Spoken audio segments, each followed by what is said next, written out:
all the time. I'm just gonna go ahead and start the stream 10 minutes early, like usual. Make sure we're on and all the good stuff. Oh, wrong slide. Hi everyone, sneak preview.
I heard.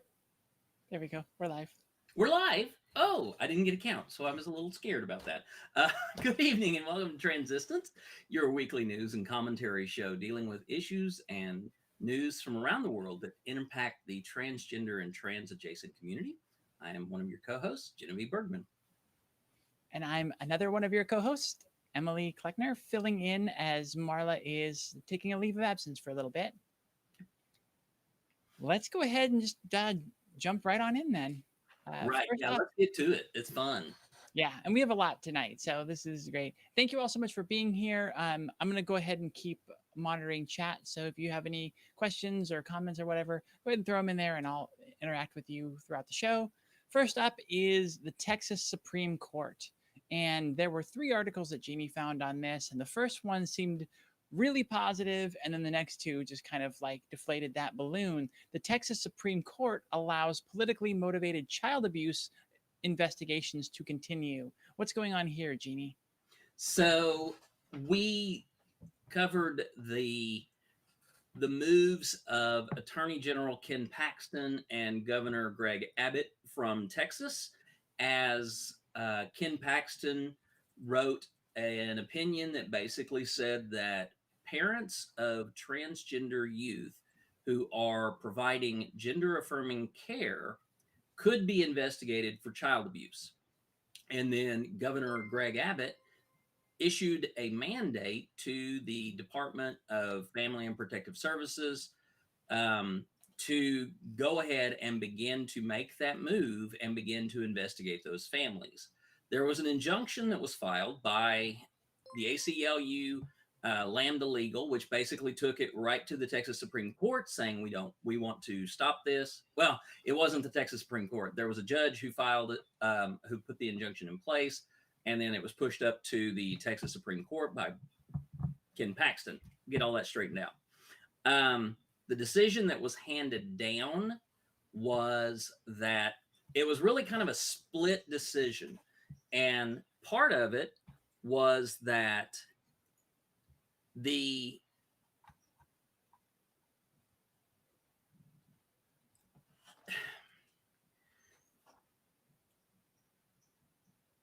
parents can still be investigated for child abuse, for providing transgender care to youth. And that's one of the things that we were absolutely horrified about.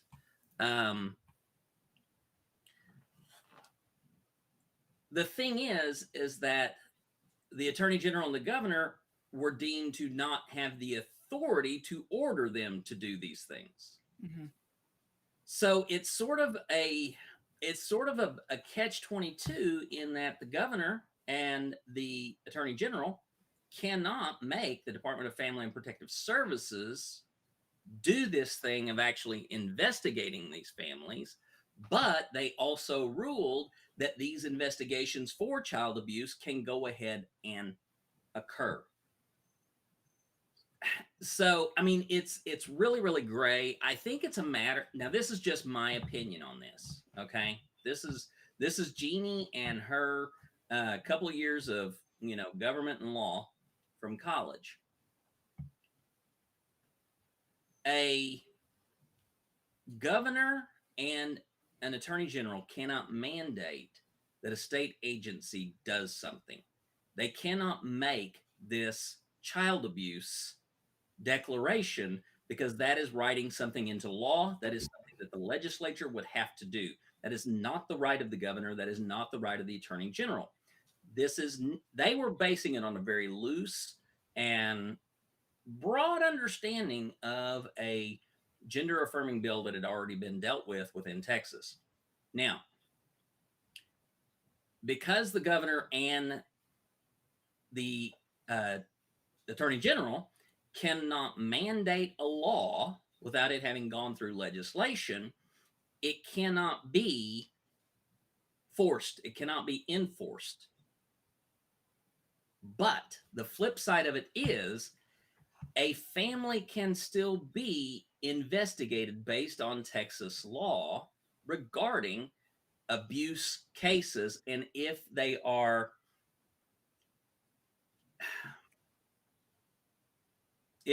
following within the letter of the law, then they can then investigate the welfare of that child and whether or not that child is actually being cared for in the state of Texas. Mm-hmm. I think it was splitting hairs. I think it was definitely a split thing, but I believe that what happens is, really it comes down to,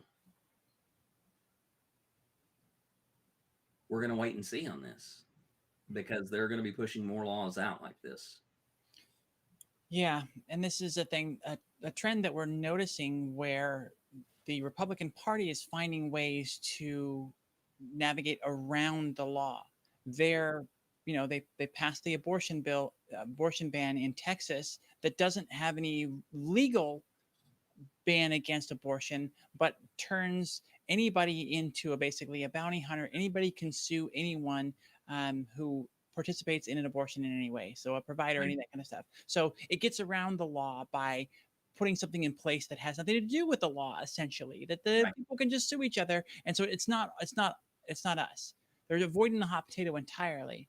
And this is one of those cases where they've put out this opinion, the attorney general and the governor, and their basic claim here is that since we didn't put a law in place, our words don't have any legal meaning.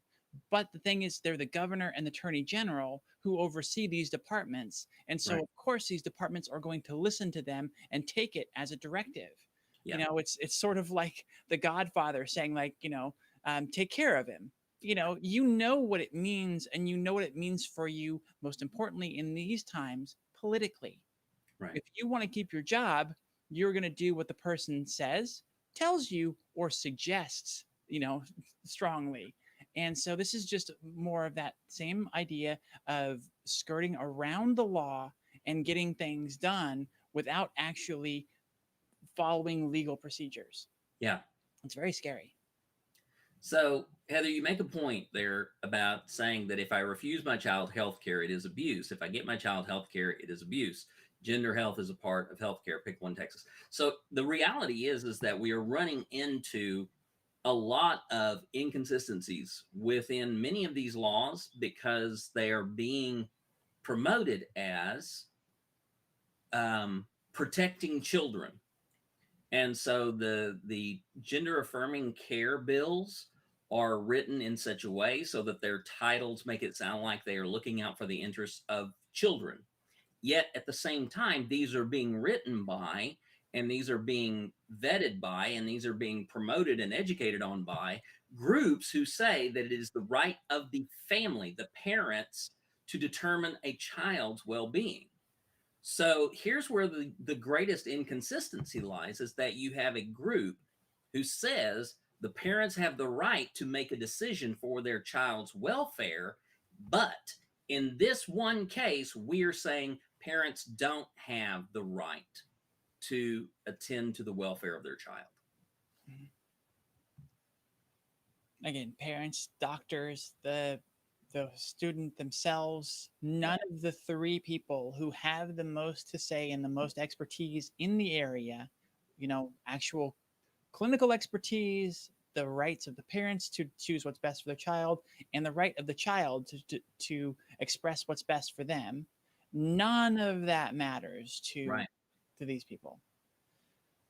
Let's move on to the UK, to a story that we keep hitting on, keeps going back and forth, is actually kind of confusing because of that, and that is in talking about the conversion bans that they're trying to enact. Now, if you remember, there was a conversion ban that they were going to put through, and then they backed off on it because of something that Boris Johnson said, and excluded trans people from it. So making the bill's basically saying it's illegal for you to do conversion therapy against gay people, but not against trans people. Right. So now we're seeing that the bill banning conversion practices will only fully cover people under 18. And I misreading the headline here because I don't have that file up. Sorry. But the UK Tories confirmed that conversion therapy ban won't cover trans people or consenting adults. Yeah. So, Jeannie, I tried to make a little bit of sense out of this. Dive a little bit deeper into this. Well, sweetie, you can't make sense of something like this because it's nonsense.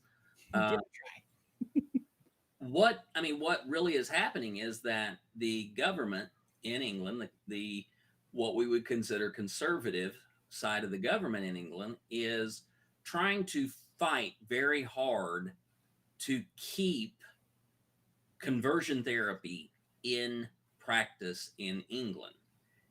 And just like Emily said, they had already moved to ban conversion therapy for lesbian, gay, and bisexual and individuals. Transgender people were excluded from that, meaning that conversion therapy would still happen for transgender people. Now, we know from reports that conversion therapy is a horrific experience for anyone who undergoes it. It is an effort to use positive and negative reinforcement to change the behaviors of an individual. Conversion therapy for lesbian, gays, bisexual, and transgender people involves creating a painful stimuli around the concept of being something other than straight and cis. So this is why we are very concerned about any conversion therapy that is being mentioned, and we celebrate any conversion bans that are brought about. This looks like this is taking one step forward and then jumping back into the entire mess of it, because they're wanting to go ahead and say, all right, we're going to let transgender people be included in the ban. We're not going to try to convert any adults in the LGBTQIA plus community, but we are going to use this to work with children 18 and under, youth 18 and under. And that is the absolute worst possible thing that can happen, because we're talking about lifetime scars from people who have gone through conversion therapy. People who have gone through conversion therapy talk about the experience 20, 30, 40, 50 years later, and they still have negative psychological impacts from that. They still carry the marks of PTSD from that. So, what they're in essence saying is, we are going to basically not worry about adults anymore, but we are going to do what we can to keep children and youth from being gay and trans. And we are watching England set up an entire generation of people for the worst possible life they could possibly have. All right, let's go to something that's positive. Though Greece has passed an LGBT conversion therapy ban. So Yes. Some of the countries out there still are doing complete bans, just saying that no conversion therapy. I mean, conversion therapy doesn't work for one, Right. but it is is barbaric and horrific and should not Yeah. exist. Dive a Exactly. little bit deeper into this one for Greece. Well, and you just summed it up. You know, people in Greece, the legislative powers in Greece have listened to the science. They've listened to those people who have studied the outcomes of conversion therapy, and they have deemed that it is not useful. It is not effective in any way, and in fact, presents some form of harm to the person who is experiencing it.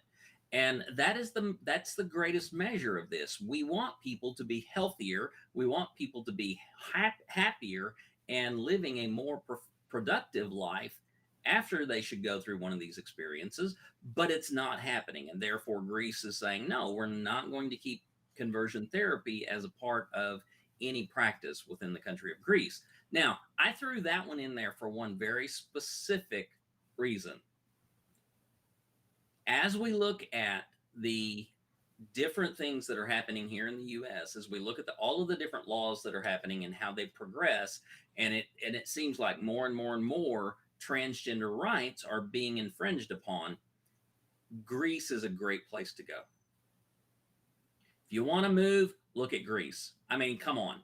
You got the Mediterranean, you've got some of the greatest food in the world. You're not that far from Italy, you know. So I'm just saying, Greece is taking steps. So, M, you wanted to create a little enclave of transgender people. I'm putting my throw in for let's get a little island somewhere in Greece. One of the Greek islands. I like it. I love it. That's great. I'm trying to get everything set up here. Okay, let's go ahead and move on then, and bring it back over the pond here, as New Hampshire Republicans want to force teachers to police students' gender expression. Yeah. This is another one of the don't say gay bill types that what they want to do is they want to crack down on the verbalization or the quote unquote socialization of LGBTQ affairs within the classroom and topics within the classroom. Um, the New Hampshire Don't Say Gay bill is the first to include a mandate for teachers to out trans and gender expansive students to their parents. In the previous iterations of these, there were amendments that were tried, and there were different ways of approaching this. But in this one, New Hampshire is now trying to push an actual you must out any child or youth who reports being trans or gender expansive. And this is, I mean, this is one of those goes back to one of those police state type things where, you know, a person can be ratted out, so to speak, but now it's happening within a school. And, this is absolutely ridiculous to put one more thing on teachers at this point. Mm-hmm. Yeah, and it's just this radical wave of removal of rights of the individual. Hmm.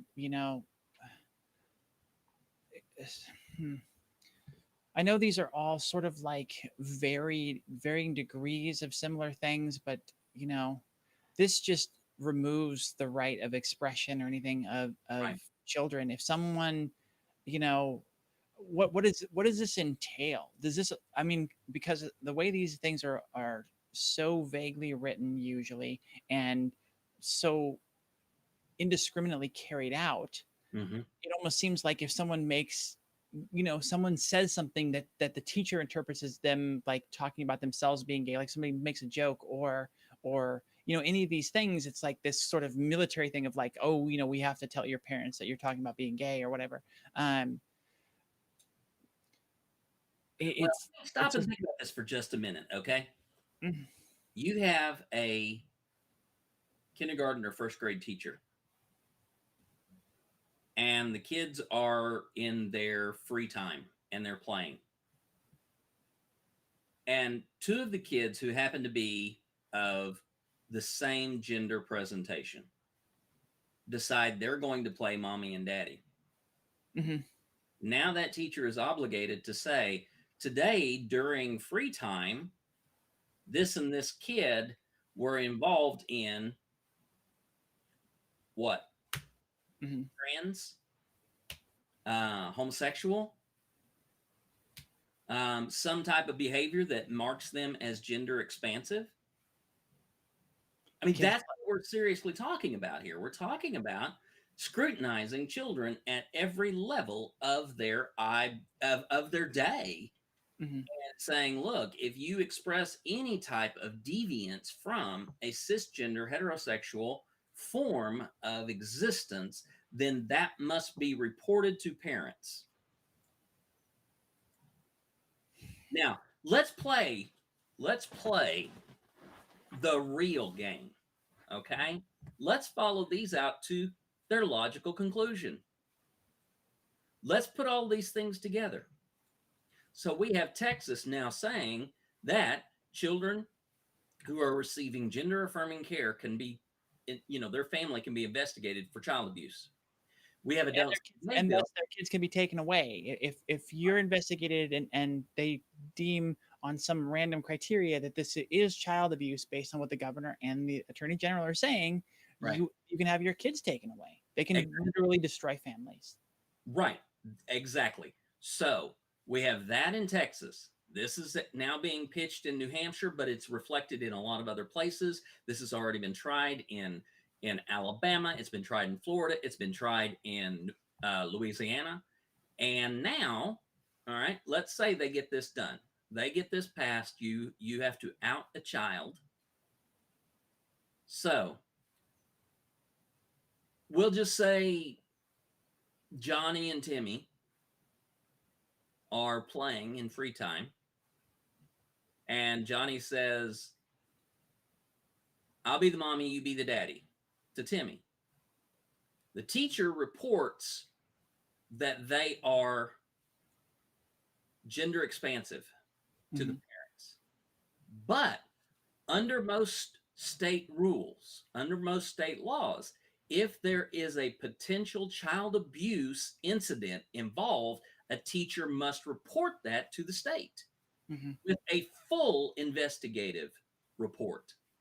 So now the teacher has to report to, you know, these two kids' parents that they're gender expansive and turn them over to the state Child Protective Service Agency to investigate for child abuse. And now let's take that out one more step. The teacher has to remove these two kids from their classroom because they're in a potential abusive situation. These two kids get put in foster care or a protective setting because of the investigation. This is ridiculous, y'all. This is how this plays out eventually. These things will be strung together. They will be connected. They will be drawn into a line of events.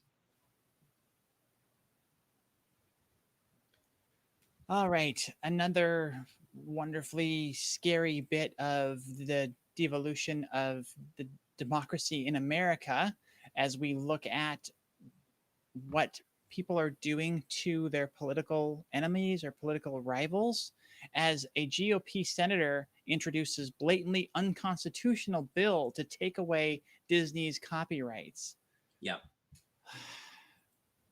And it's just like, yeah, this is America. Like you shouldn't be able to be this petty and just go over somebody who doesn't agree with you politically, but we're seeing it start to happen.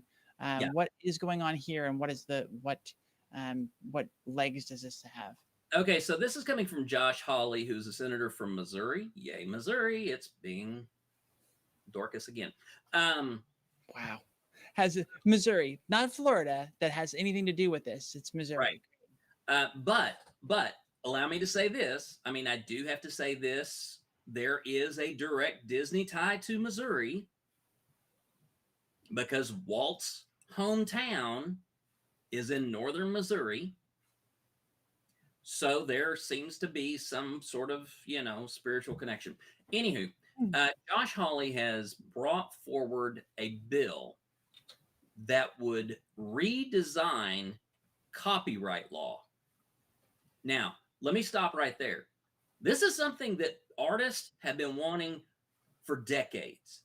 Artists and intellectual property creators, they have been wanting copyright law cleared up for decades. So this aspect of it, clearing this up, is fine. The other part of it is that Josh Hawley wants to retroactively limit Disney's copyrights. Now, we do know that this is retaliatory from Disney turning its back on. All right, real quick.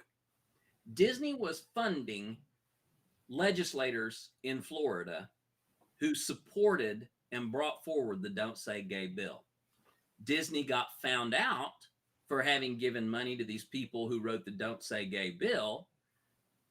Those who were LGBTQIAP plus and allies, employees and cast members of Disney got a little miffed at CEO Bob Chapek and then at the board of directors for basically being Dorcas. So Disney stopped funding all political candidates or political members. Anyone who was a legislator, anyone who was a senator was no longer being bumped by Disney money. Then, when Don't Say Gay got passed, Disney came out after the fact and said, we're going to use every resource in our power to try and get this overturned, which still was not a very good thing, according to those of us who are LGBTQIAP plus and Disney fans. It was like, it's a little too late now. You should have put the cart where it belonged and not been paying people off to begin with. But when Disney said that they were going to dump money into getting it overturned, Ron DeSantis got his panties in a bunch and decided he was going to use all of the power that God himself had given him to basically make Disney's experience in Florida a living hell. Which, why shouldn't Disney be different than anybody else who's LGBTQIAP plus in Florida? So all of this is moving forward. Disney's now being attacked by the Republicans after Disney had been paying the Republicans. You do see that, right? They were paying them, then they stopped paying them, so now the Republicans are mad. This is me just saying, this has nothing to do with Don't Say Gay. This has to do with somebody's pocket is no longer being lined, but that's just my opinion. Of course, this is a commentary show. I get to voice my opinion. That's a good point. Josh Hawley comes along and says, hey, we need to start looking at Disney's copyright holdings and see what we can do to limit what they have available to them. Now,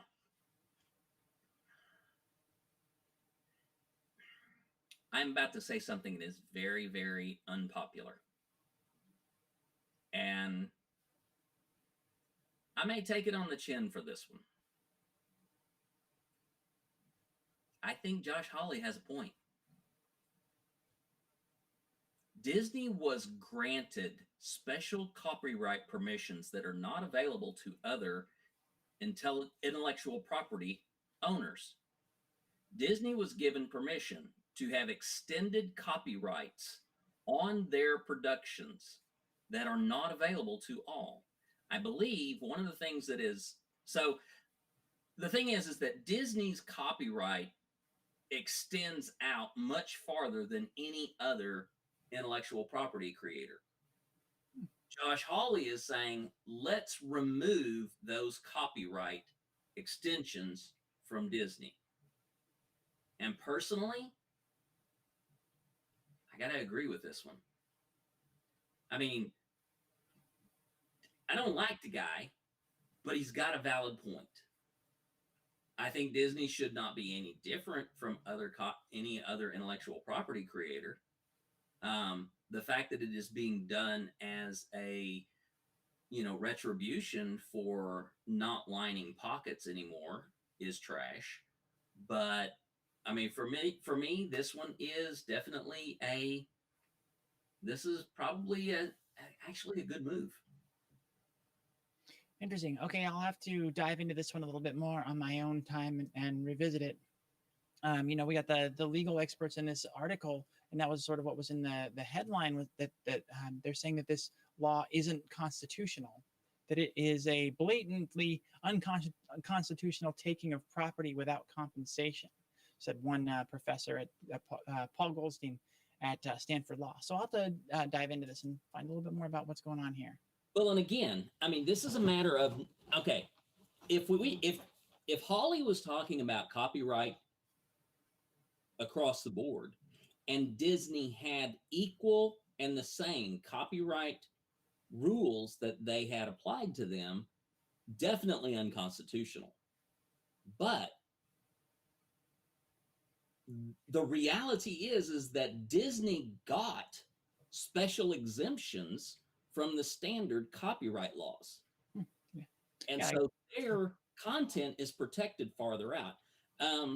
So I can't remember how long ago it was, Emily, but not too many years ago, they finally released Steamboat Willie into public domain. Mm-hmm. I remember that. Yeah. Crazy.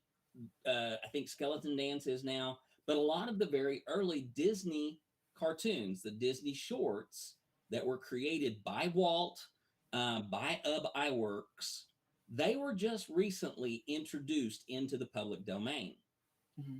Because of the extension that Disney had. If that extension had not been in place, all of those animated shorts would have been released about, I think it was 20 years prior. Interesting stuff. I love Disney. I can't wait to dive more into that one. Right. So now we're moving over to Louisiana as they revive their extreme "Don't Say Gay" bill. Moving on, still talking about "Don't Say Gay." What's going on in Louisiana?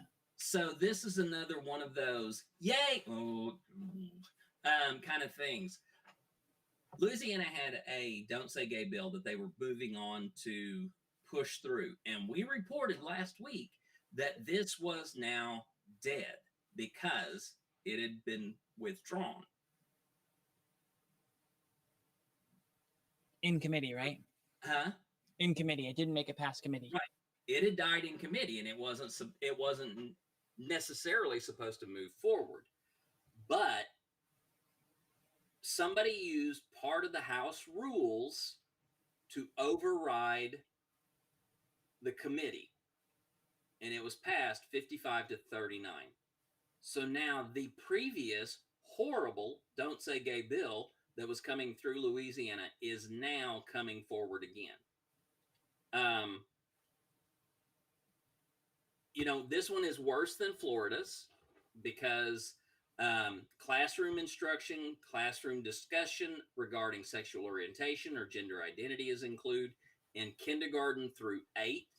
It would also bar any school employee or other presenter from revealing their own sexual orientation or gender identity to any youth K through 12. Mm-hmm. And so what we're looking at is a bill that was dead in committee, which is normally where this happens, was now revived by the whole House and brought back to the floor where it could be voted on. This is Louisiana saying, we want to be sure that we stop all conversations about LGBTQIA+ people. Mm-hmm. And we talked about a case where it was kind of funny because what they'd put through in one of the states, I think it was probably Florida, and refresh my memory, Jeannie, where teachers were pushing back and using they, them pronouns for the kids because that, using she, and him are gendered and refer to sexuality and all of that. And while that's fun and funny, and it pokes it shows the flaw in their thinking, teachers who say female teachers who talk about their husband will not get reprimanded or fired, Right. where even if it is pointed out that that's inappropriate under this law, teachers who are men who talk about their husband will be. Yeah, absolutely. At least. Death Pixie, talk with us after the show. We got you covered. We can help you with downloading those. Okay, we'll talk with us after the show. We can get that done. They've been having internet problems all day. Okay, but the thing that, and this is where the two-edged sword is that these conservative Republicans don't realize. When they say gender orientation or identity, I mean sexual orientation or gender identity, that is straight and queer. Mm-hmm. Sexual orientation is straight and queer. Gender identity is cis and trans. Mm-hmm. So when you put in language that is generic, when you put in language that is expansively general to say you cannot talk about sexual orientation, you cannot talk about gender identity, and you intend to remove any conversations of LGBTQIAP+ individuals or issues, you are also removing straight cis conversation matters. All pronouns are off limits. All illustrations to cisgender heterosexual marriage are off limits. All references to any kind of sexual orientation, straight or queer, all references to gender identity, cis or trans or non-binary, it's all impacted. Mm-hmm. It's a two-edged sword. So the moment these get pushed and the moment these get put into I know what I'm about to say is idealistic and it is dumb as shit, but when these get put into a fair court system and they are given their true logical reading, it is a two-edged sword and it cuts both ways. I hope so. I hope that it burns them as much as it does what they're trying to do, which is erase being LGBT from existence. Yeah. So let's move over to let's go back to talking about abortion. We've talked about it a lot since we broke the story a couple weeks ago, but the next step is a bill to make abortion a federal right is voted down by Republicans and one Democrat. We had one person swing on this one. What does this mean for us, Jeannie? So last week, the Women's Health Protection Act was brought forward, and the Senate was looking at this bill that would basically preserve access to abortion. It would create it so that the damage of the Alito opinion that had been leaked would be minimized, because the Federal Women's Health Protection Act would allow for that access, and it would override the potential of the state.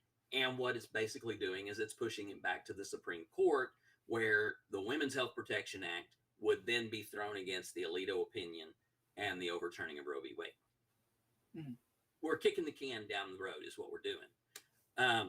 And we're leaving abortion in limbo, and we're leaving women's health and body autonomy in nirvana, because there is nothing there that they're going to be able to say is legitimate or legal or defining.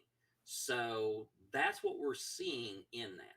Now, here's where the thing gets really, really, really bad. We have seen party lines drawn on this issue. I don't know. I cannot recall right offhand where we have seen the Senate, which is a split Senate. We have 50 and 50 senators. Vice President Kamala Harris is the deciding vote in the Senate. She is President pro temp, I think is the term. But as Vice President, she sits to cast a deciding vote in the Senate. Mm. So typically we would see a 50-50, and then the Vice President would come in to throw the final and determining vote. In this case, there was one Democrat who voted against the Women's Health Protection Act, and because it was a simple majority, it was defeated. And this is definitely a matter of women's protective services, health services. This is a matter of bodily autonomy, and whether TERFs and other trans antagonists want our help or not, this stuff impacts us. This is directly related to our health. This is directly related to our well-being, because anything that protects women in general is an issue of bodily autonomy.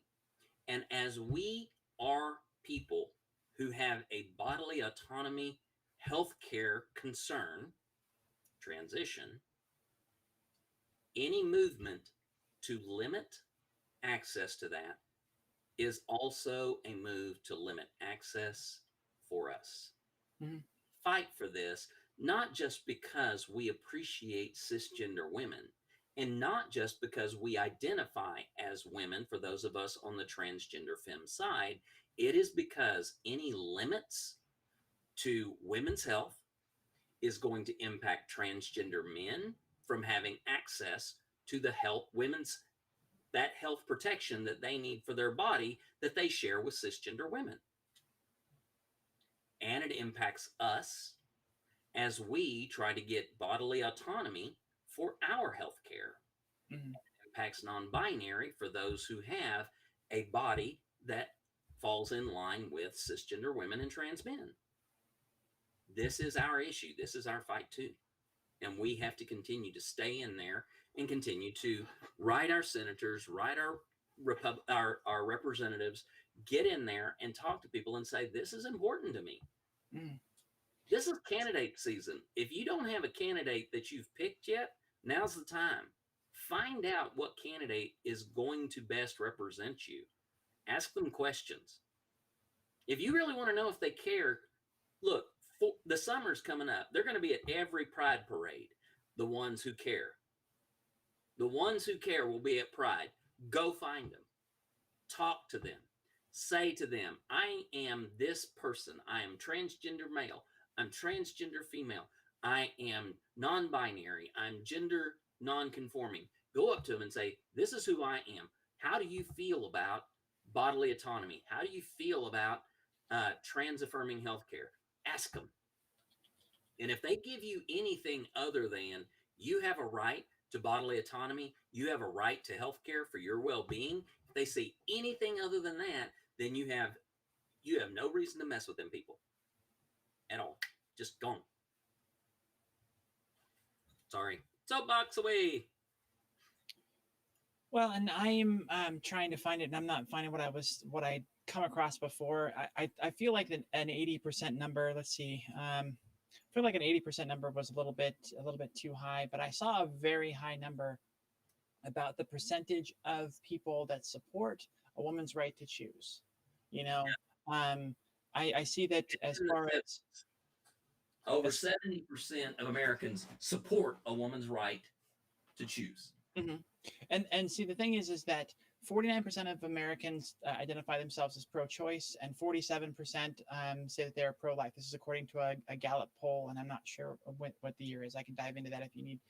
Ping me if you want me to give you more information on that. But when you factor in the fact that 70% plus believe in a woman's right to choose and a woman's right to her own body to make her own choice. Yeah, you can be pro-choice or pro-life, but that doesn't mean that you're for removing the rights of women.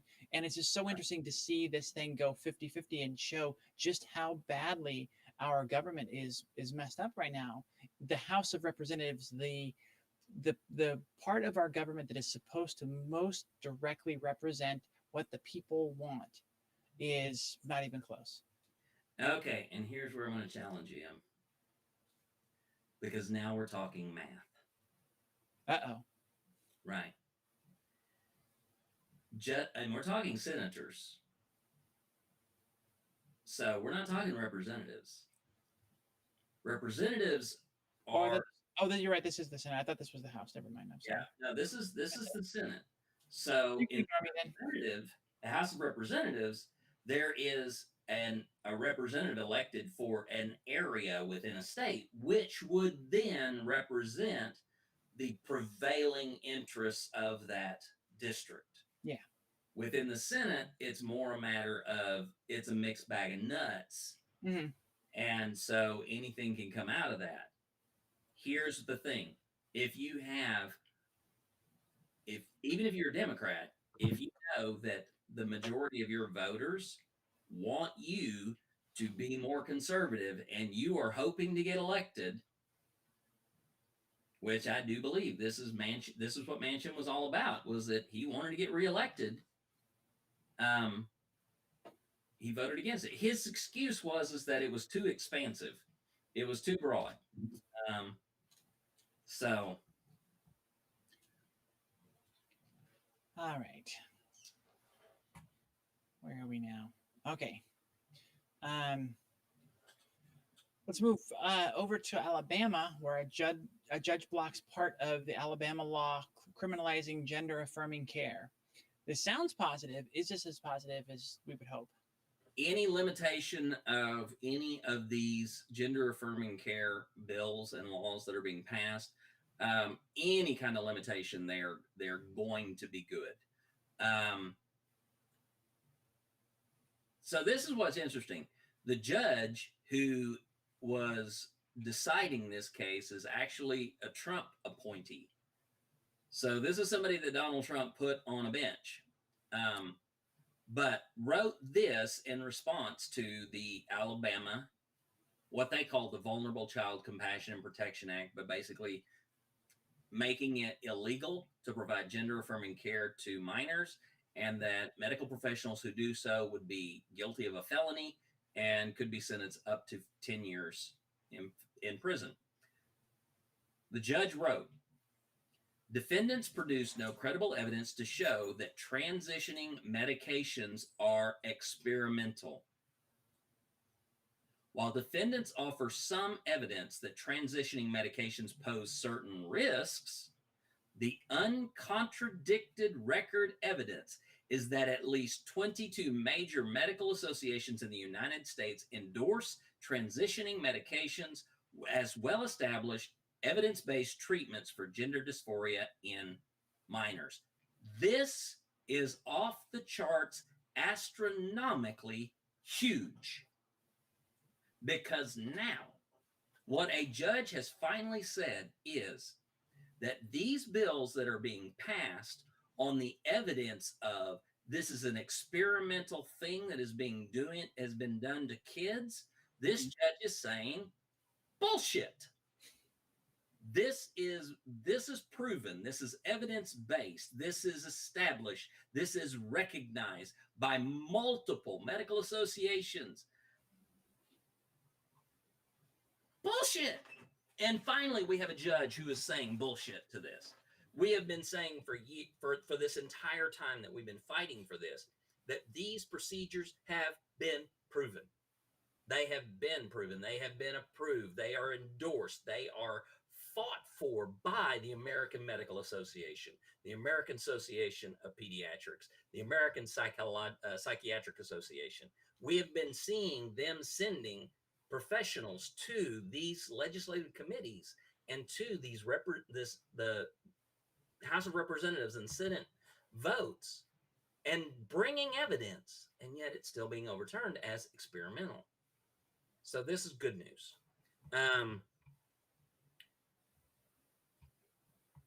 Also, he added that there is no evidence of medical professionals pushing gender affirming medication for minors. And Because the premise is ridiculous. Because the premise is ridiculous. That's why he would say that. Exactly. But parts of the law do remain in effect. Surgeries on minors still banned. Okay. Which is only done in a very, very limited few situations. Mm-hmm. Counselors and school officials are still required to out students to their parents if they are trans. Okay. Same as. So we're still looking at a win-lose situation here. Mm-hmm. But in terms of gender affirming care, this is a win. Do we still need to fight? Yes, we do. Because the reality is the only thing that they're going to do now is go back and try to find a way to bring more evidence from the medical community that says these treatments are not sanctionable. Mm-hmm. But this judge has given us a lot to hope for in this fight. Good.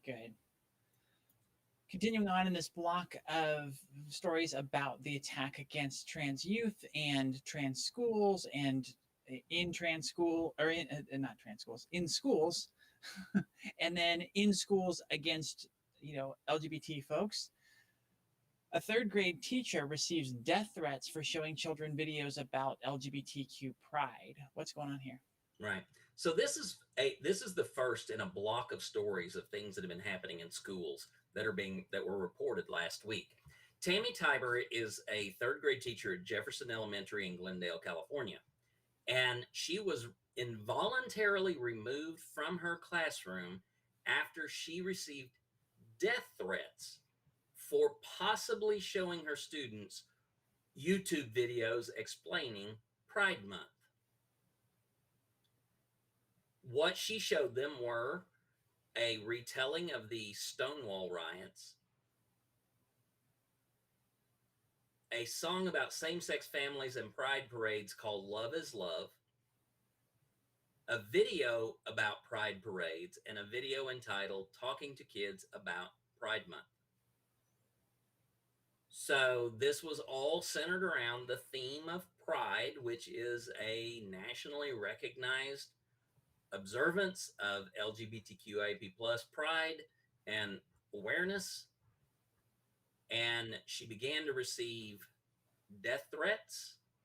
So the school pulled her out of her classroom on the grounds of protecting the school's interests.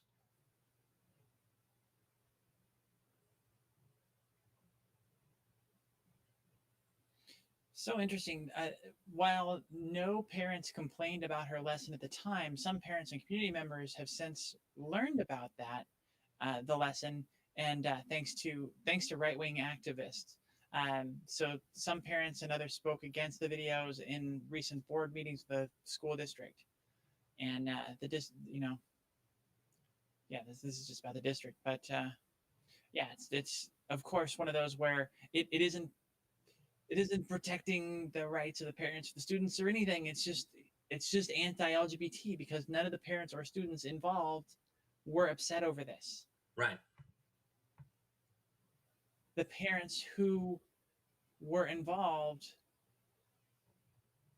were essentially okay with it. I mean, there's no evidence that they weren't. So, and that's the thing about this, is that witch hunts don't need evidence. Facts. Yeah. So, all right, let's move over to Goddard School of Grandview is facing a lawsuit citing discrimination of a transgender teacher. What's going on here? So Columbus, Ohio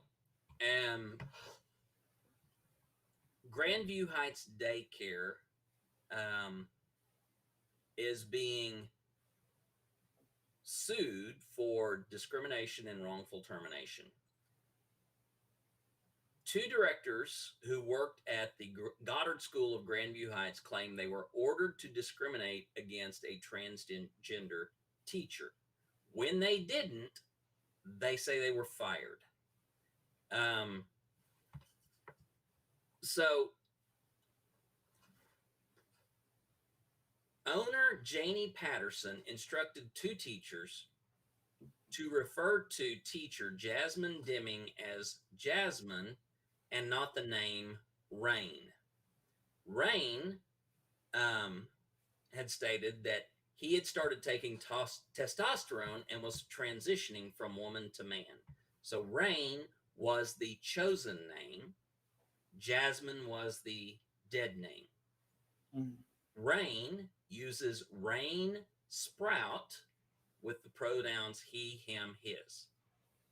So the owner of the school instructed teachers, do not use the name Rain. That is Jasmine, meaning refer to them by their dead name. The lawsuit goes on to say that when the teacher posted a schedule showing the name Rain, in spite of the owner's instruction, the owner scratched off Rain and replaced it with Jasmine. And then that's when the 2 teachers who were instructed to basically harass Rain were told to leave. The owner said, the owner said to them, one of them recalled, change it or we'll have security escort you out. So you had 2 people who were employees of a daycare, of a small school system, trying to observe a transgender person's rights, and the owner fighting against them and actually accusing to remove them, or threatening to remove them with security for not harassing this transgender person.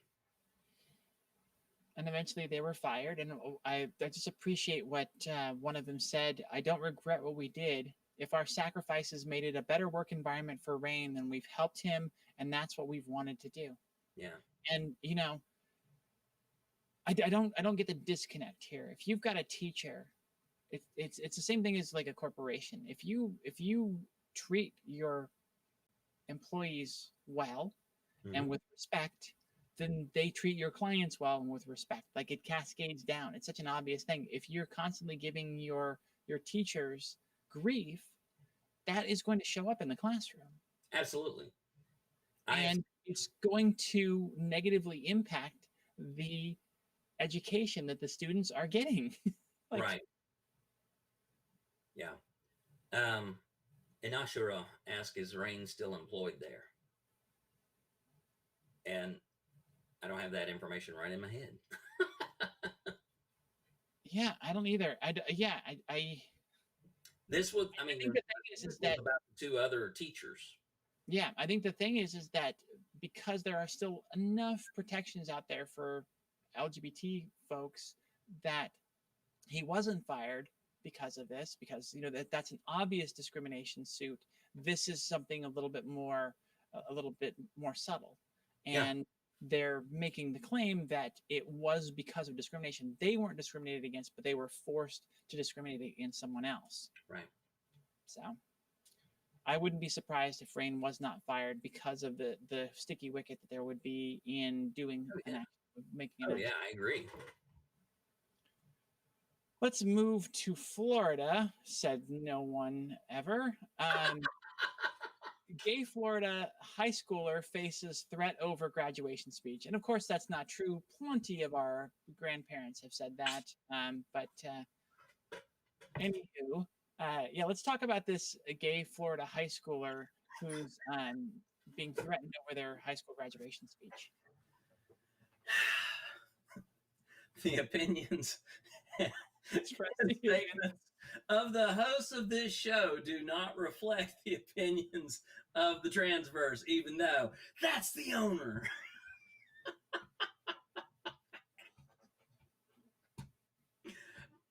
Okay. True. Xander Morich is a senior at Pineview School. And he was brought into the principal's office, and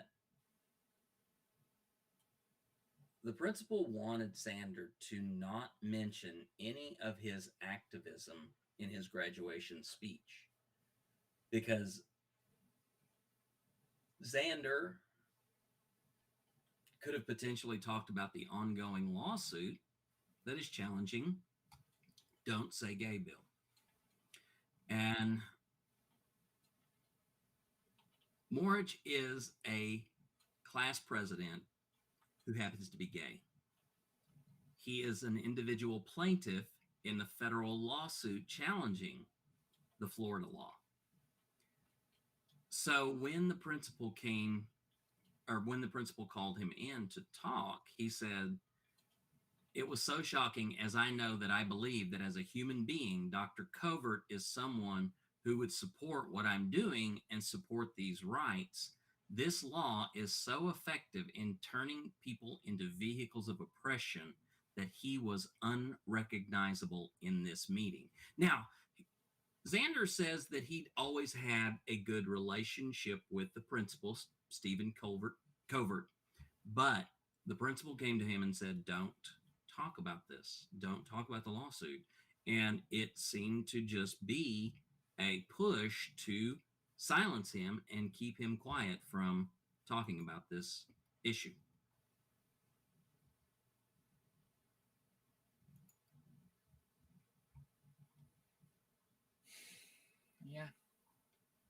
Yeah.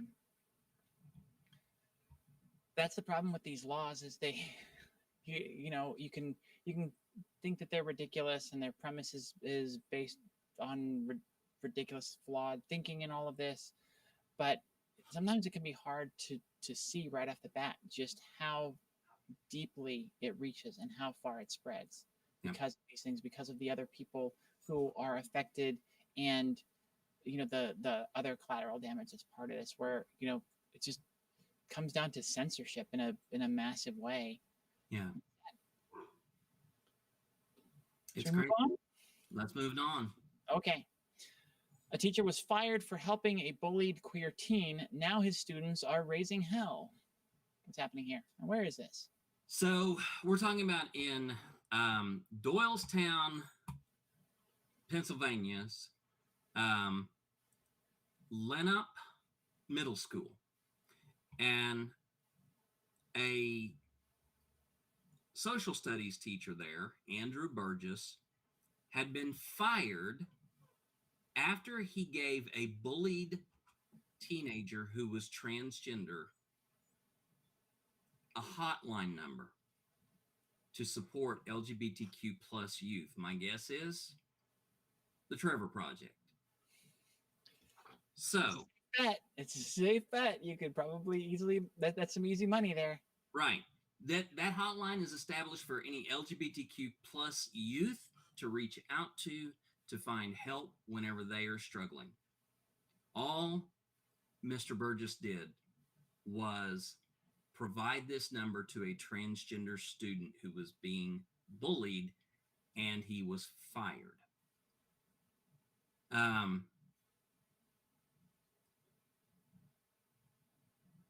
The superintendent is denying the story without any alternative reason for why the teacher was fired. So the teacher was fired and there was no reason for it. So let's figure that one out. But this is the great thing. An online petition was started to get his job back, and it had over 3,700 signatures at the time of this news article. Um, there is no reason in the world to penalize a teacher for trying to help a child. Ever. But we are beginning to see this now. We're beginning to see teachers, we're beginning to see counselors, we're beginning to see people who really do want to help children be penalized just for doing what feels natural to them.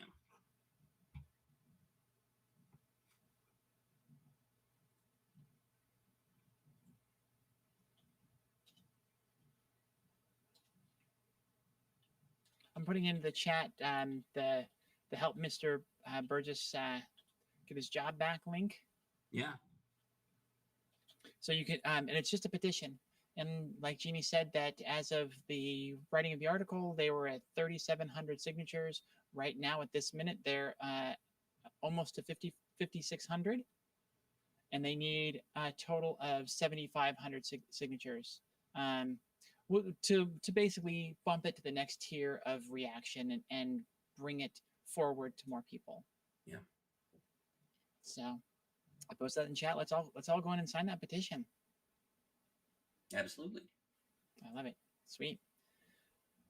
Okay. Next one pisses me off. Right. Horrendously. It's all degrees of anger, but a school asks students to write a letter convincing a friend not to be gay. And I just want to interject here that this is one of two very similar stories that we have. It's the same story. It's just written. Yeah. Oh, okay. Just the headline written poorly. Right. Yeah. Cool. Okay. Well, so, what actually is happening here? The assignment was a homework assignment entitled "Letter to a Homosexual Friend." The instructions were: write an imaginary letter to a same gender questioning or gay friend from their church that they have known since kindergarten. The aim of your letter should be to lovingly and compassionately speak truth to the person you're talking to in a way that does not approve of any sin. Instead, try to persuade them of the goodness of God's design for them. The assignment had to have a minimum of 8 sentences using the Bible, reason, and the child's personal friendship to demonstrate God's design for them is good, that homosexuality will not bring them satisfaction, that you love them even though you don't approve of their lifestyles. My dogs even just picked up on how pissed off I was. The dog is angry about this one and thinks it's his. They're in the living room. They're not even in my office, and they picked up on it. Holy hell. That's what they're creating.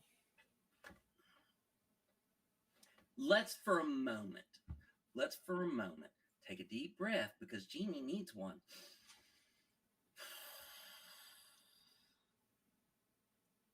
This is brainwashing.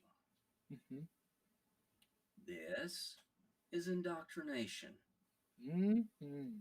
This is grooming children into being religious zealots. This needs to be burned to the ground. Okay, Jeannie's had her say. The thing that I had never heard before in this, I know that, that private schools have much greater right over what they decide to teach and all of that. And I know that the Christian schools, the church schools, teach based on their religion and all of that. What I had missed in my years of that and just ignoring that fact, whatever, was how poor the education tends to be, because then the kids are just taught this stuff. They focus on anti-LGBT type stuff instead of focusing on history and reality and the life skills that students need. They're Well, so focused on the religious indoctrination that they miss a lot. And I have a very close friend, someone who works here at the Transverse, who experienced that. And when they went into the public school sector, they were several years behind. yeah, because I mean, here's the thing. This is the amazing thing, okay? Somehow, in the process of making sure that you indoctrinate children into a particular worldview while also preventing them from having a wider worldview, there's a whole lot of fucking facts that get left out, like history, like literature, like critical thinking, like Critical thinking in a Christian school, Jeannie. You're silly. philosophy. Now here's the thing. Okay, here's how all of this came to light. A parent shared this online, and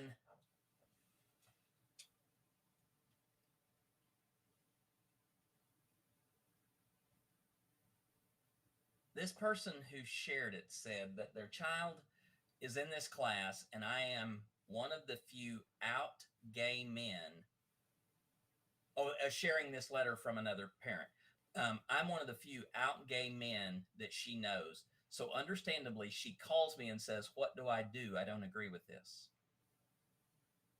So you have a parent of a child who's going to that school, get that letter, then pass it to one of the few gay men that she knows saying, "What do I do? How do I handle this? This is not what I signed up for."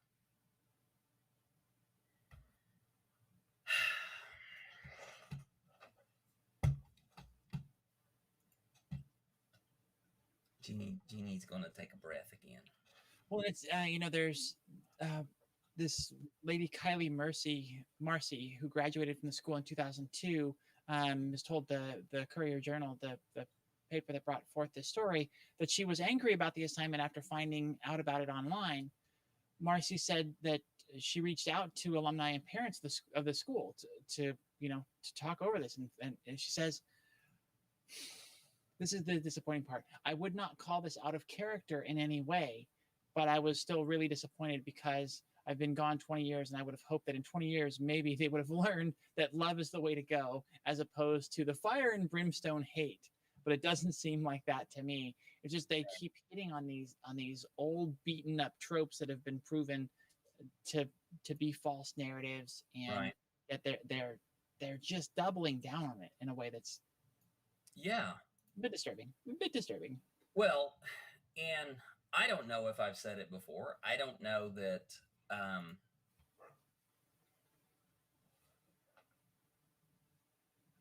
I went to seminary in Kentucky. And that's why this particular thing is a little more personal. Now, I didn't go to school in Louisville. I went to school in Wilmore, which is right outside of Lexington. Louisville's over there on the western edge. Lexington is right there in the deep part of the pot of Kentucky. Wilmore is right outside of that. The school that I went to, Asbury Theological Seminary, was the graduate school that was connected to Asbury College. They're right across one street from each other. The college has fired LGBTQ plus staff and personnel because they violate the code of ethics of the college. But this is what hurts me more than anything. I loved seminary.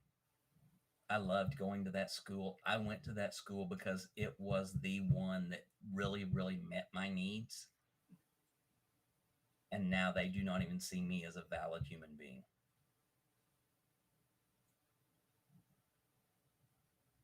if I were to go to my alumni banquet next week at annual conference,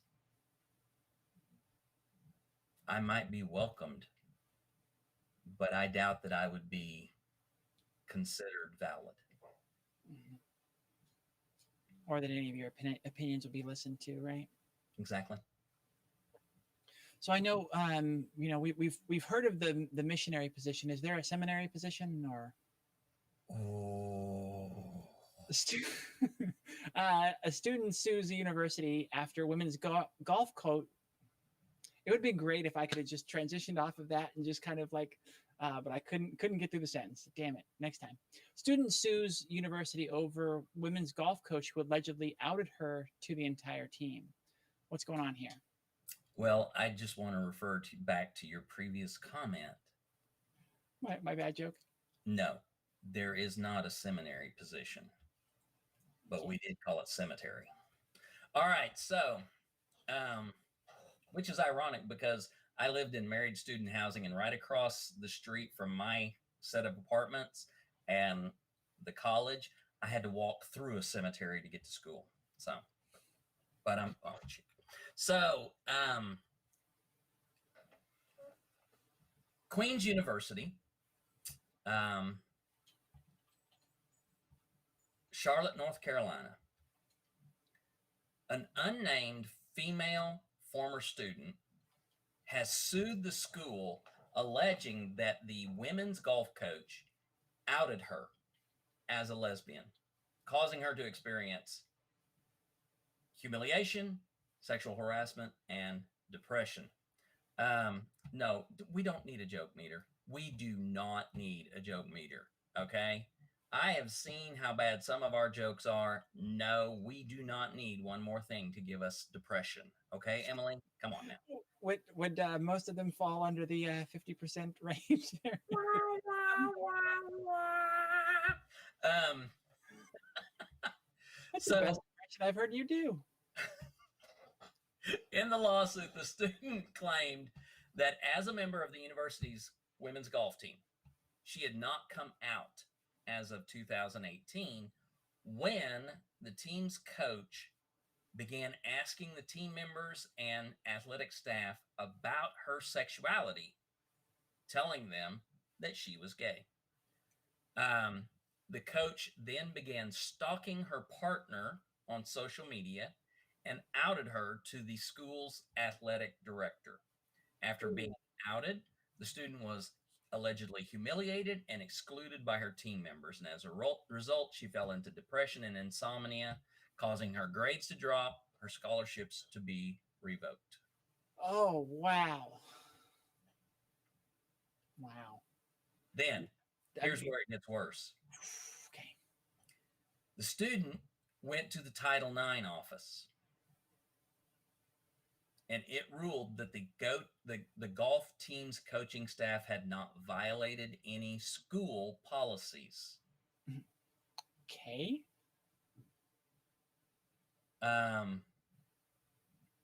So essentially, you have a lesbian student being outed by a university employee Mhm. who is severely traumatized to the point that she loses her scholarships. And then the office responsible for protecting the rights of students based on gender and race and sexual orientation failed her. So this is nuts. This is just crazy stuff. Yeah. I just think that the going and then stalking, finding the partner and ruining their life as well. Oh yeah. That's just a level of evil that we should not see. I don't get where someone would think that they would have the right to do that. Outing a the way the article starts with the headline, of course, Mm-hmm. outing adding someone on a team, that can happen accidentally, even that can happen intentionally, but sort of in like, you know, it could seem as not that big of a deal. But I don't know how anyone can look at this and see this as anything other than an attack, because of Yeah, the effort that this person clearly went to do as much damage to these two people's lives as possible. absolutely. And it had a great effect with getting the partner's scholarship revoked. And I really hope this lawsuit goes well for them and they just sue the pants off of those buttholes. Oh yeah. Ah, there was a lot in the news. I don't remember how many years ago it was, but of the gymnastics doctor Larry Nasser Yes. and the rampant um, sexual assaults that he carried out over his tenure there. This story is about a gymnast who was abused by the team by Nasser, who's fighting back on the right wing claims of LGBT grooming. What's going on here? Hang on. So the word grooming is being thrown around quite a bit right now, especially since conservatives are using it to basically describe anybody who is LGBTQIP plus.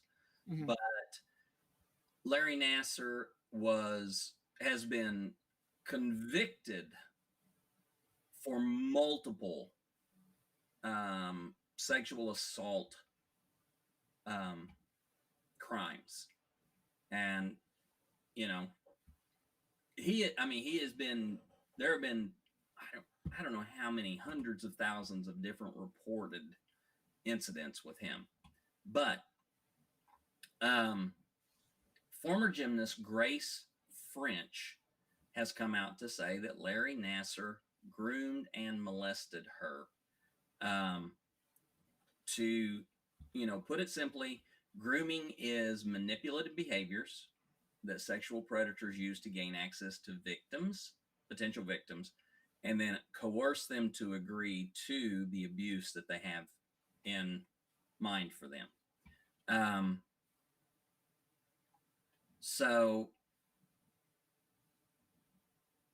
French has come out because she was actually groomed and abused by this individual, and she is coming out and she is laying waste to right-wing conservatives who want to use grooming to talk about anybody who's LGBTQIA plus, and says we need to be able to identify exactly and accurately the stages and signs of grooming. It is so incredibly important to use this term correctly, because if we don't understand it and we have these assumptions about what it can be or can't be, then it's harder and harder for grooming to be identified, and perpetrators are going to be able to get more access to children and to victims. And this right here is, this is the crux. Yes. Because we've all noticed this, all right? If you go through the registry of Republican politicians and look for the number of politicians on the Republican side who have been either investigated, been reported for, or have been found guilty of some form of sexual inappropriate behavior, even with minors, you begin to see that the reason why right-wingers want to say that we, transgender and LGBTQIP plus people and allies, are groomers and pedophiles is so that they can deflect from their own numbers. Mm-hmm. You have one of their most prominent running individuals, Matt Gaetz, who is still currently under investigation for this. By deflecting and tossing that aside, you have an entire group of Republican individuals who are getting away with this because they have watered down the definition. They have watered down the word grooming to the point that it is no longer discernible to use in an actual case of sexual abuse. Yeah.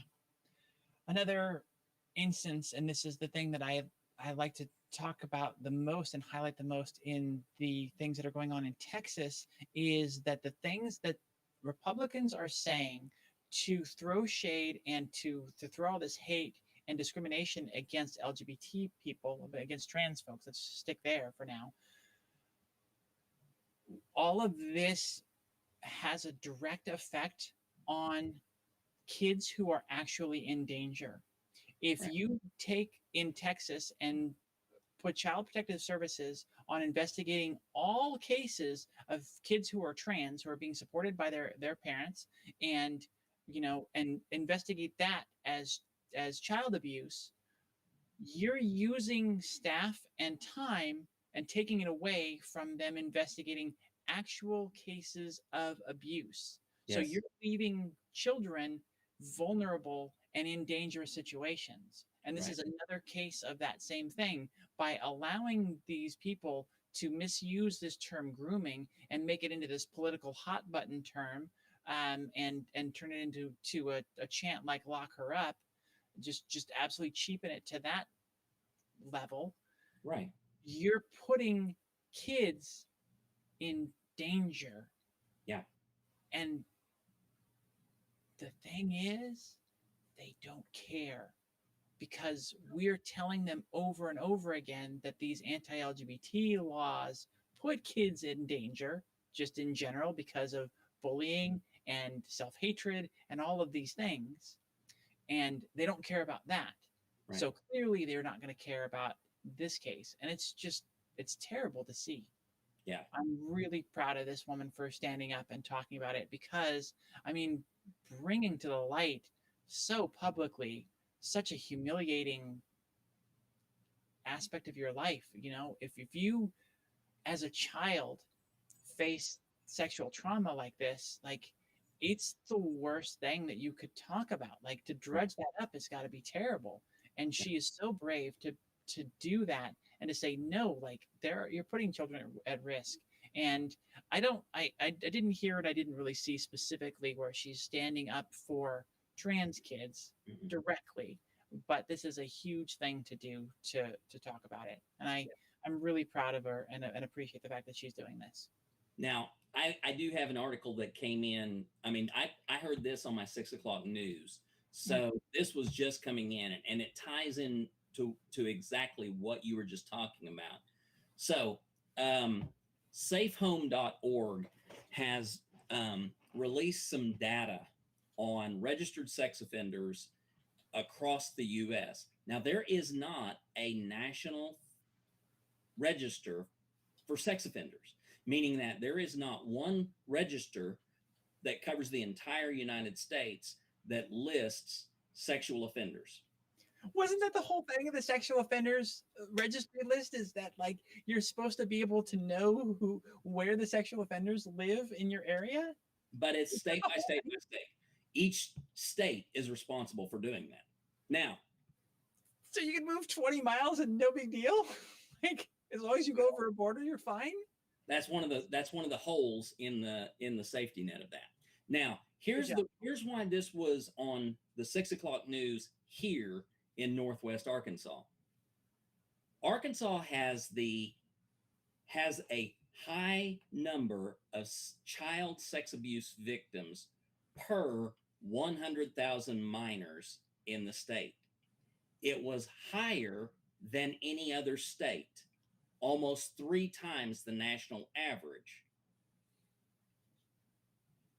The research found that Arkansas also had the highest rate of child sexual abuse reports in the nation, with 254 cases per 100,000 children reported in 2020.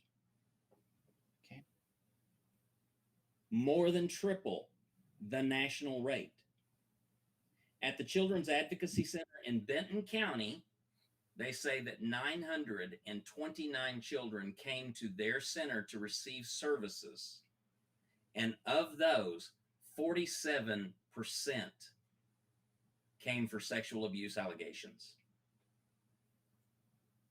And 95% of the kids that come to their center know their offender. Mm-hmm.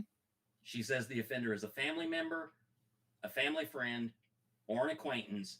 And although there are some stranger occurrences, it is not as common as people think. It is much more likely that someone they know and someone that they trust will groom the victim, but also groom the family as well. Mm-hmm.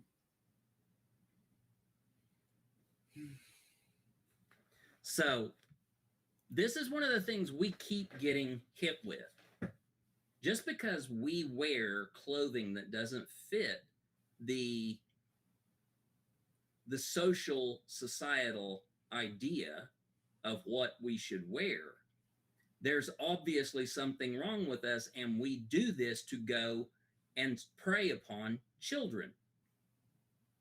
But the reality is that, I mean, just in Arkansas, just in Benton County, which is where I live, 95% of 460 something kids, I don't do math real well like that, but the reality is that somewhere around 420 kids were sexually assaulted and groomed by someone they knew, not by a stranger.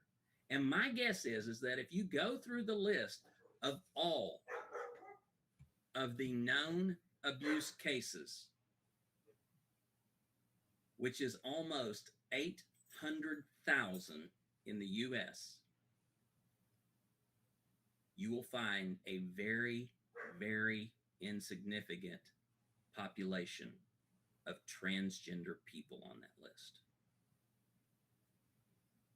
But by God, let's not talk about parents, uncles and aunts, clergy members, school teachers, doctors, nurses, all of these other people who come into their life on a regular basis. Larry Nassar was a nationally recognized sports athletic physician and had thousands of incidents that he was investigated for.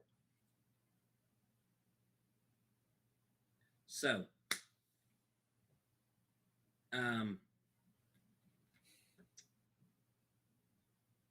excuse me if I get a little bit testy when somebody calls me a groomer. Yeah. The only grooming I do is trying to get this damn hair under control. But I have gotten to the point, it's like, if you're going to use that word against me, you better be able to back that up. Because if you can't prove it, I can prove the opposite. So, no, they don't want to see the problems right there in front of them. They don't want to see that the problems are right there in their house. Mm-hmm. Well, they don't want to see that the problem is their colleagues, themselves, all the people they want a villain. They want a villain, and we're the perfect one because we don't look like they think we should look like. Mm-hmm. And it's just easy. We look different, and the one thing that you can count on is people being willing to discriminate against people who look different. Right. Let's move. Let's not use that term again. We're going back over to Florida here as school reverses decision to cover up "Don't Say Gay" protest images that were going to show up in the locker. What's going on here? Oh, the yearbook. Sorry.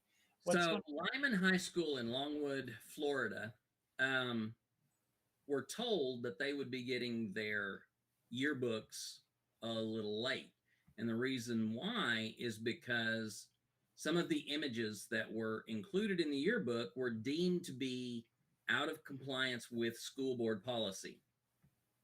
The images that were deemed to be non-compliant were photos of the students protesting the Don't Say Gay law back in March before it was passed. Censors are putting stickers on photos of students holding a "Love is Love" sign and rainbow flags during a walkout protest. The school's principal said, well, this wasn't a sponsored or endorsed event by the school. Therefore, this is the statement that was issued. Earlier today, I announced that the distribution of the Lyman yearbook would be delayed. The distribution is being delayed in order to assure the yearbook meets all aspects of Seminole County School Board policies, particularly as it pertains to non-school sponsored events contained in school publications. Unfortunately, the pictures and descriptions that depicted this event did not meet school board policy and were not caught earlier in the review process. Rather than reprinting the yearbook at substantial cost and delay, we've elected to cover the material that is out of compliance with board policy so that yearbooks can be distributed as soon as possible. Our yearbook staff has done a wonderful job of capturing many aspects of our students' experience. Overall, the yearbook celebrates Lyman's history, diversity, and inclusivity. Sure. I look forward to everyone getting to see the yearbook and having an opportunity to enjoy it themselves. Well, as of May 10th, strangely, the Seminole County Public School decided we're not going to cover the pictures with stickers. And one of the reasons why they're not doing so is that students threw a right royal fit and said, this isn't right. This is something we should do. Students launched a Stop the Sticker social media campaign. And there was enough pressure placed upon the school board that they reversed their decision and they are going to go ahead and publish the yearbook as is with the photos of the protest of Don't Say Gay. Oh, that's great. Here we go. The people fighting back against the censorship. I love it. I love it. That's the positive side of what we were talking about before. Those kind of spider veins of what happens with these laws, and some of it actually is positive. The students will take it into their own hands to stand up for themselves, and I really appreciate this. That's cool. And there's one more school story that I want to cover. I got the bullet points out of line here, so I'm sorry, Kari. But the drag queen? Yes. The drag queen crowned Indiana High School's prom king. What's going on here, Jeannie? Christian Hernandez, an 18-year-old non-binary student at Jefferson High School in Indiana, beat out 4 competitors to earn prom king crown, and they did it in a sequin gown, feather boa, and heels. A gorgeous wig too. Just absolutely. Yeah, I mean, amazing. Hernandez told NBC News, when I walked out there, I left everybody speechless. And no one was more surprised than Hernandez when they heard their name called. And the moment they were crowned, they strutted down the red carpet. It was all captured on video. It's on TikTok. But it's wonderful to see this individual being able to bust through those barriers and claim a title that is so awesome. And you're right, they look amazing. Gorgeous black dress and amazing hair. So great. All right. We've talked a lot tonight about grooming. Just recently, this sort of skips around, but here's sort of the definitive on grooming. A woman receives a 7-year sentence for forced sex on a 13-year-old gay boy to turn him straight. This is grooming. This is an attempt at conversion therapy in the most twisted way. What's going on here, Jeannie? This is definitely trigger warning. This is definitely content warning for anyone who may have experienced any type of assault as a child. So we're going to go ahead and put the content warning up for this one. Go for it. Okay. 40-year-old Lucy Hambley pled guilty to giving a 13-year-old boy alcohol and forcing him to have sex with her in order to show him that he was actually straight.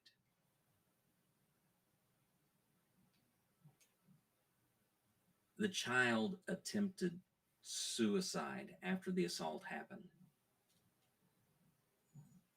And she's been sentenced to 7.5 years for grooming and child rape.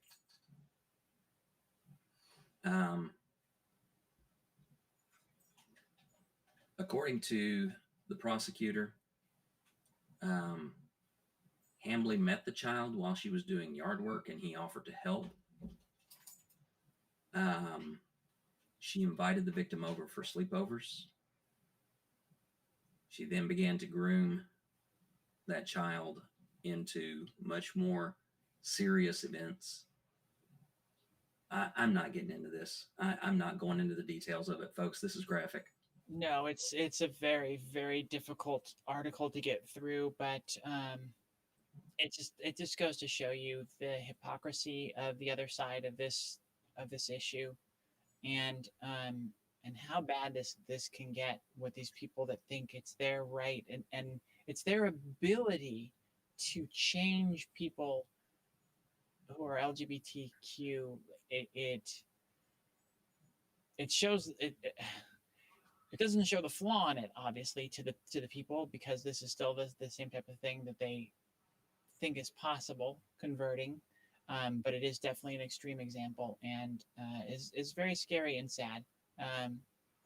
Our hearts go out to this child. And I mean, just looking at this, my stomach is turning. Mm-hmm. Looking at how it's being described, and I've never encountered that before. I've read some shit, y'all. I can't.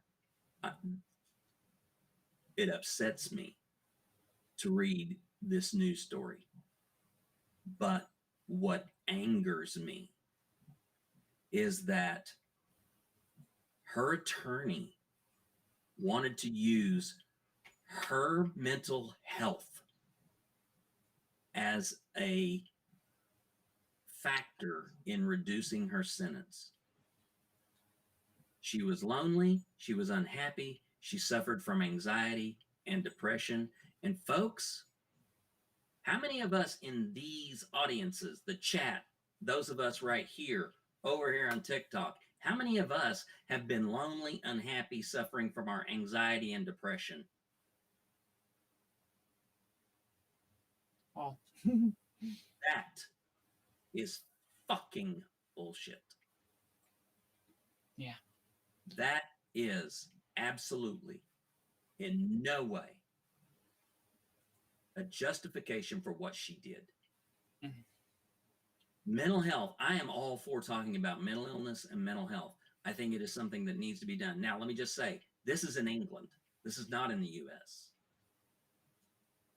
But mental health is still not something that should be used to justify behavior such as this so that their sentence could be reduced. This is Okay. So let me put an end to the content warning there in the chat, and we'll move on to something positive. Yes. Mom founds church to protect her trans son's rights. She's going all in on this. What's going on here, Jeannie? This is fabulous. I have been watching this over on TikTok as it has bloomed and it has sort of exploded out on its own. Well, we have talked about this, yeah. Tiffany Holloway lives in Oklahoma and has a transgender son. And she has founded the Church of Prismatic Light, and it is intended to do one thing: fight for the rights of trans and LGBTQ people who can't leave their states. The church, which has applications for tax-exempt status pending in Oklahoma and the federal government, is entirely online. It is not based on Christianity. It has no central deity and has the religious right to medically transition among its central beliefs. It welcomes believers and non-believers of all backgrounds. It delivers weekly sermons on LGBTQ history and self-care via TikTok. Among the church's 7 central tenets are inherent rights to bodily autonomy, consensual love, self-discovery, self-presentation.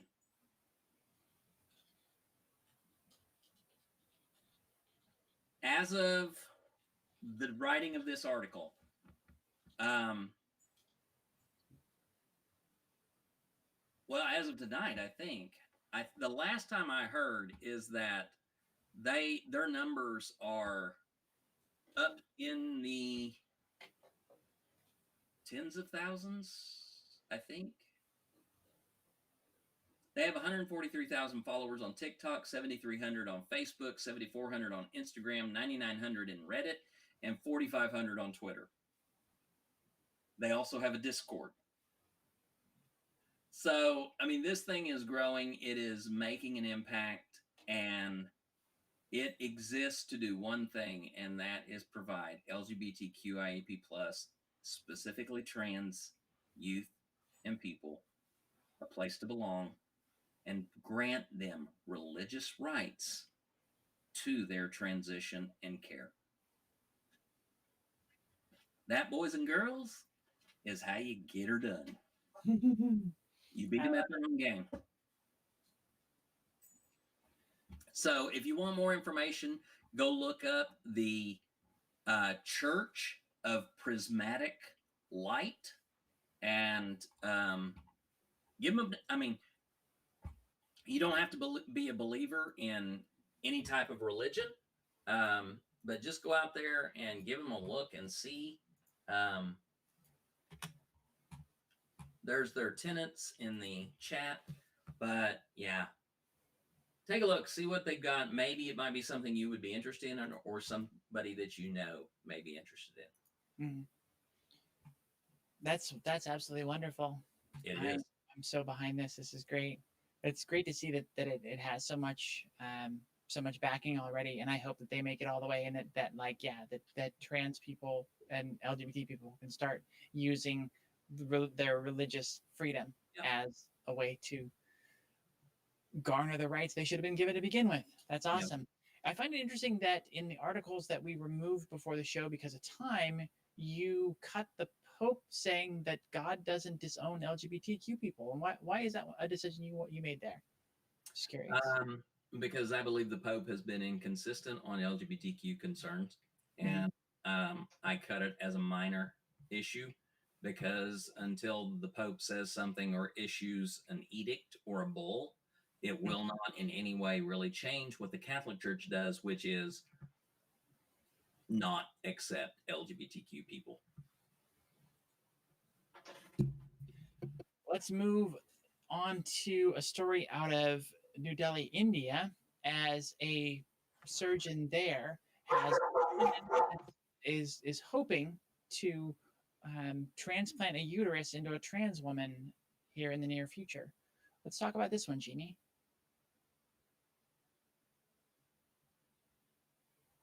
Oh, she's muted because of the dog. So this is a story that I ran across and sent over to Jeannie. I'm not sure if she found a different version of the article as well. So I think it's something that is sort of everywhere. But how great is that someone is actually planning on doing a transplant again?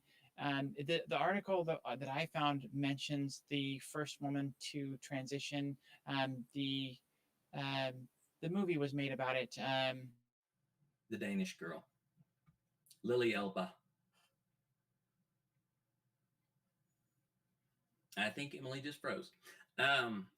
So Dr. Narendra Kaushik of New Delhi, India, runs the Olmec Transgender Surgery Institute. And Dr. Kaushik has announced that he plans to transplant a donated uterus into a transgender woman with the goal of allowing her to become pregnant via IVF and give birth to a child. Now, a uterine transplant has been attempted in the past, and this is where Emily was alluding to. In 1931, Lily Elba, painter and trans woman featured in the story The Danish Girl, underwent the surgery. She passed away 3 months later due to a heart attack caused by an infection that she acquired during the procedure. So, uterine transplants have been successful in cisgender women, even going so far. 2014, a cis woman gave birth to the first child born of a womb transplant. Another child was born in 2018 to a cis woman who had been born without a uterus. So Dr. Kaushik believes that the same surgery will benefit trans women who wish to carry their own children. And no specifics were being offered. And there's a reason for that. This is one of those things that gets very, very, very heated. I've talked about this in the past. We are talking about medical ethics. We are talking about the issues of where does scientific exploration cross a line? And so there's an ongoing debate on whether or not this should be done, whether or not this should be attempted, because we're not talking about just trying to do an organ transplant. We're talking about trying to do an organ transplant, which would then be responsible for bringing forth another human life form. Now, I'm not going to get into this either way, okay? I am just throwing out here that this is a medical ethics landmine. This is something that this has potential repercussions for who knows how many years to come.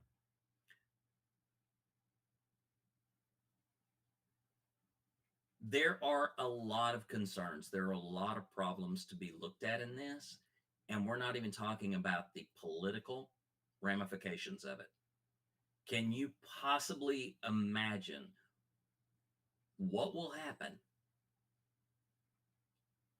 when the anti-Roe versus Wade people get a hold of this information?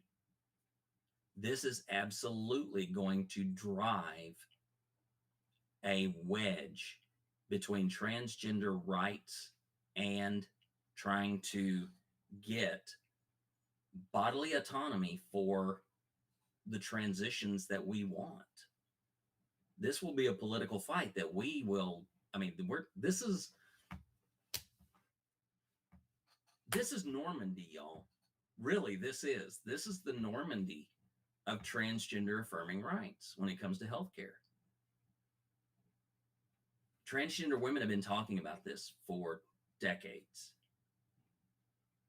as something that is desired, as something that is essential to some. And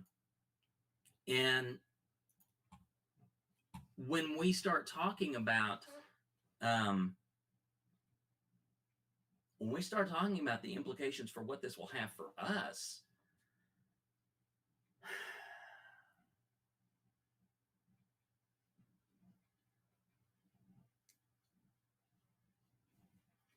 y'all, I can't imagine the world that we will live in if this is successful.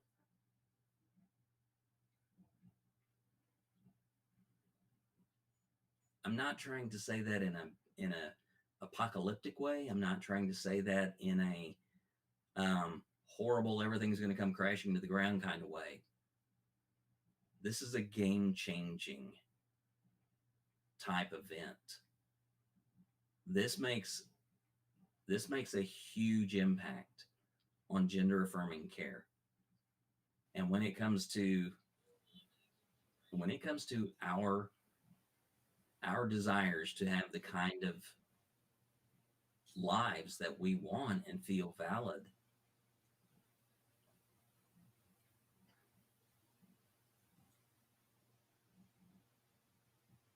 Like I said, this is Normandy, and it'll be a fight. It'll be a big fight. So buckle up. Yeah.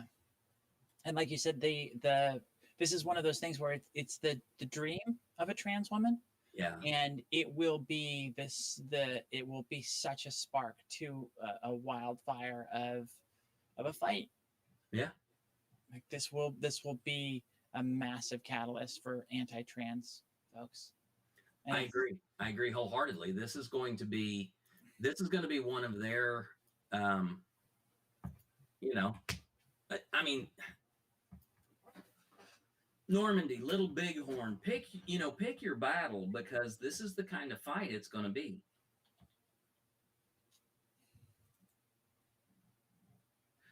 Somebody asked me over on TikTok, don't transgender women deserve to be allowed to have the same benefits open to cisgender women?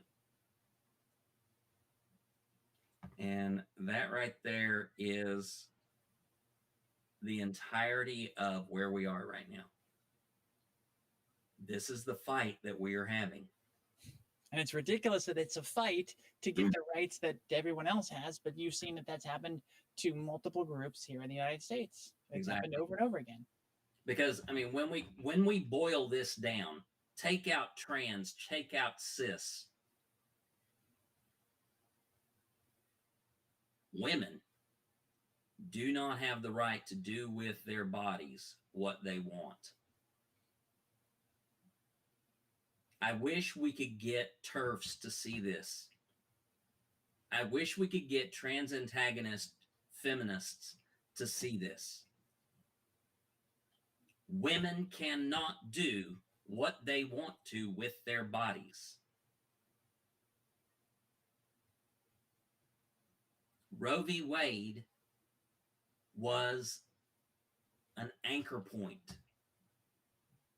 It established a hard point where other rights to bodily autonomy and making decisions for a person's own body, all of them were hooked to that. When Roe, if it gets dismantled according to the Alito opinion, if it gets dismantled, all of that stuff is unstable and begins to collapse. It's huge. This is huge stuff, y'all. Yeah. Let's get to some more positivity. I'm really dying. I didn't get to dive into this article at all when I was prepping for tonight. So, the Texas hospital to resume gender-affirming care for youth story. What's going on here? Yes. Children's Medical Center in Dallas had said that they would no longer do gender-affirming care after Texas began to crack down on gender-affirming care. They have said that they will now resume accepting new patients in a program for providing gender-affirming care to transgender youth. Great. Huge news, big news, great news coming from Texas, which is very rare. We love talking about Madison Cawthorn and how he's getting dumped on a little bit. Did we keep this one in? I booted this one. I don't want to talk Madison Cawthorn. Okay. Yeah, everything got messed up. I had a hard crash, Yeah. so I'm trying to get back onto track here. L. Morgan Lee makes history as the first out trans woman to be nominated for a Tony Award. Yeah, if Marla were here, I would be saying, "Girl, you better take this," because the Tony Awards were the nominations were announced this last week, and L. Morgan Lee was nominated for Best Featured Actress for her role as Thought One in the metafictional musical A Strange Loop. Lee plays one of 6 thoughts that surround Usher, an aspiring but conflicted Black queer playwright who recounts his familial and sexual experiences while working as an usher for a theater performing The Lion King musical. Lee's appearance in A Strange Loop marked her Broadway debut. So we have an actress making her Broadway debut in a musical about a queer individual, and she is an out transgender actress, and she's been nominated for a Tony for the role of Best Featured Actress. This is amazing news. I love this stuff. I love this story. Marla, why aren't you here? We'll get you next time. Poor Marla might be too conflicted with the recent struggles that she's had in getting some things going for her. Actually, I do want to throw one thing in for Marla, because I know she would want to do it, and I know she would want to sit here and crow and everything else. The Mrs. Doubtfire play that opened on Broadway, just like I think in February or March, has announced its closing in May.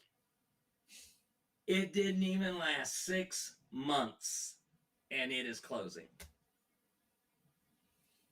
I know that was a particular one that she was disappointed in because of the typical 90s era anti-LGBT sentiments or anti-trans sentiments.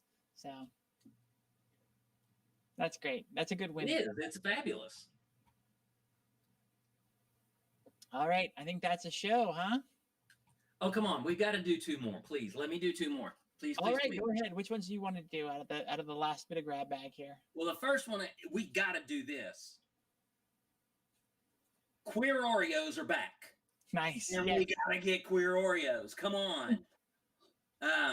Oreo is releasing their limited edition Pride packs. You can get them at Walmart. They are beautifully colorful, delightfully queer, affirming. So go to Walmart, buy your Queer Oreos, and show your pride, because we do that because that's what we are about.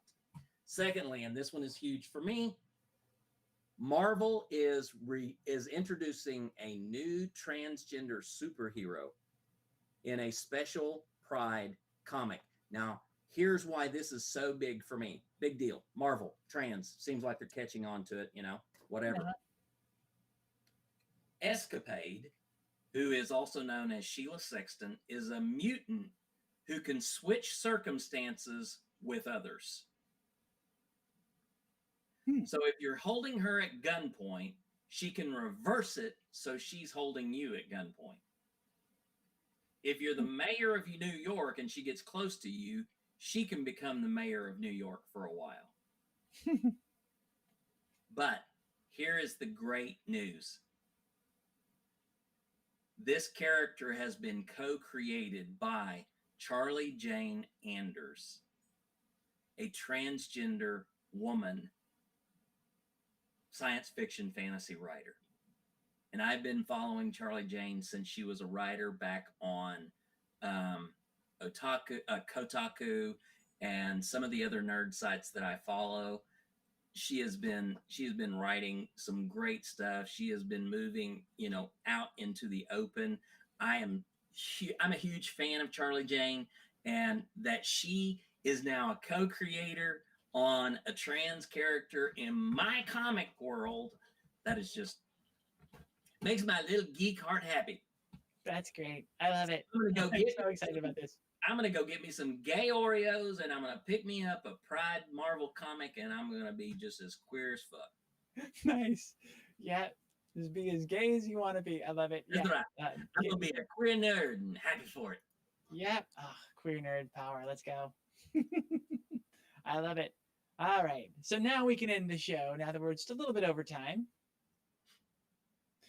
Thank you all so much for being here. Jeannie, great show. Thank you so much again for putting together all the articles and carrying the show. Love you, hun, for letting this happen every week.